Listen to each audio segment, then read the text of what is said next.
What is going on, guys? Today I'm here to give my immediate reaction to Justin Gaethje versus Paddy Pimblett, the main event of UFC 324, which just wrapped up. And man, this fight was fucking. Well, first of all, it was a great fight. I do want to say that it was an amazing fight, back and forth scrap. Both guys landed great shots, and yeah, definitely not the outcome that I thought would happen, but an amazing outcome nevertheless. I mean, like fucking Justin Gaethje, 40-year-old Justin Gaethje winning the interim title belt back. Very, very fun fight. But now I'm going to go into my thoughts, man. Dude, this fight was one of the lowest level fights I've ever seen. And I mean in terms of like a high level striking match. Like this was for an interim belt, bro. And the striking in this fight just looked like a slop fest. These guys were slipping and sliding around the octagon, winging big fucking hooks. It was just messy, man. It really reminded me of Kevin Holland versus D-Rod. It gave me the same feeling that I felt when I was watching Holland versus D-Rod. And it was just like, it was fun. It was a scrap. Both guys were kind of hurting each other. But I couldn't really enjoy it. Part of me couldn't enjoy it because of how low level it was. Like, this fight is supposed to determine the number one contender, dude. I know Arman outstrikes both of these guys. I'm sorry, genuinely, I think Arman outstrikes Gaethje and outstrikes Paddy Pimblett, dude. I think that, obviously, we don't even need to talk about Oliveira and fucking Holloway. Both these guys destroy the guys that fought in the interim title fight today. And yeah, dude. I don't know what to say, dude. This fight just seemed like both these guys were underwater. Both these guys looked like they were like stuck in honey or something, the way that they were throwing. Super slow, super telegraphed, especially in those later rounds when they got more gassed. Paddy Pimblett's gas tank is not good, man. Paddy Pimblett, like we saw him gas out against old Tony Ferguson when he was like 40 years old. I guess I should have expected that. And yeah, he did gas really hard.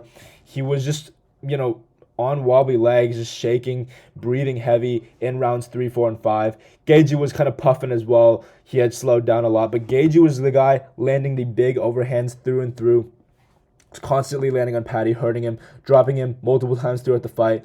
But he never wanted to engage on the ground. He never wanted to, follow up with any ground and pound. So he kind of just let Paddy back up after hurting him. And, Paddy didn't really attempt any takedowns. I really thought Paddy would utilize his grappling and try to get those, takedowns and circle into a body lock and kind of throw Gaethje to the ground or trip him like he did against Michael Chandler. But he just never even tried that. He just decided to stand there and strike with Gaethje, which I think was really dumb. I think that, it's not like Gaethje even proved any crazy takedown defense. Paddy Pimblett didn't even try, dude. And I guess part of it you can attribute to Gaethje just putting on the pressure immediately, crashing forward from the start of the bell, and putting Paddy Pimblett against the fence. And whenever he did that, he would land good. He would land big fucking hooks and shots in the pocket when Paddy Pimblett was backed up. And he would it was automatic, bro. He would just be clipping Paddy Pimblett on the chin over and over again. And Pimblett just got dropped multiple times, dude. And when it was out in the open, Paddy would be, popping that jab, fighting behind his jab and fighting at range, landing good calf kicks. And he was kind of jabbing Gaethje's face off a little bit. But at the end of the day, Gaethje still showed that he has a pretty decent chin. He was able to kind of eat all of those shots. And then he would just come in with some big overhands and clip Paddy again and back him up and have him, stumbling all over the place, stumbling against the fence. And yeah, dude, Gaethje outstruck Paddy over the course of the 5 rounds. I think he dropped maybe a round or 2. I need to rewatch it to see exactly what I would score it. But it was at least a 3-rounder win for Gaethje. And yeah, dude, I think it seems so low level to me, dude. I'm just disappointed that this was for an interim title. And the fact that, you compare this level of striking to like a Topuria versus Holloway versus Poirier versus Islam Makhachev. These fights where they're competitive, striking back and forth.